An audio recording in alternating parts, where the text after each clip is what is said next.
Oui, on reçoit des menaces depuis longtemps, mais les menaces sont de plus en plus violentes, en particulier depuis que on explique les avantages du vaccin. Et donc, on reçoit des menaces, on va dire, de plus en plus précises et surtout de plus en plus partagées par un certain nombre de personnes, notamment sur les réseaux sociaux. Concrètement, ça passe par quoi? Ça passe par les réseaux sociaux? On vous dit quoi? C'est très varié, ça passe par les réseaux sociaux sous forme de messages directs. Bon, ça, à la limite, depuis le début de la crise, on a quasiment pris l'habitude. Mais ça passe également par des lettres manuscrites qu'on reçoit directement sur notre lieu de travail. Et puis pour certains d'entre nous, eh bien, des lettres qu'ils reçoivent directement à leur domicile avec des menaces qui sont soit directement sur les personnes concernées, soit sur leur famille. Donc c'est une agressivité, des menaces de violence, Des de menaces passage à l'acte? Exactement, des menaces de violence.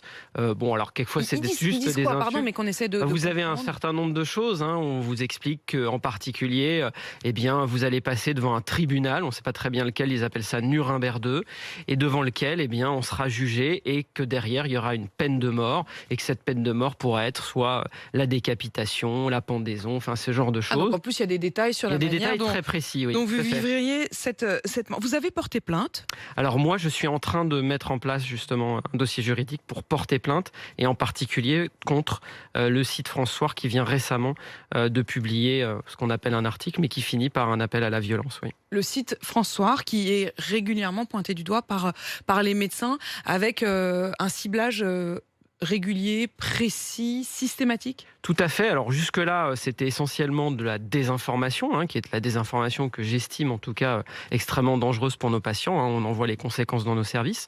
Mais là, ils sont passés à un autre stade, puisqu'ils passent à un stade justement, un appel à la violence, un appel à la décapitation, à la guillotine, ce dont ils parlent dans l'article récent. Eh bien, c'est la décapitation des médecins et des scientifiques qui sont ciblés dans un article, et on est très nombreux à être ciblés dans cet article-là, qui a été d'ailleurs partagé beaucoup sur les réseaux sociaux et relayé par un certain nombre de personnes très en vue, comme Didier Raoult, et qui seront aussi l'objet d'une plainte par l'un d'entre nous qui a récemment annoncé qu'il allait porter plainte contre lui pour avoir partagé cet article de Donc façon élogieuse. il y aura plainte. Vous voulez pas porter plainte carrément jusqu'à Didier Raoult?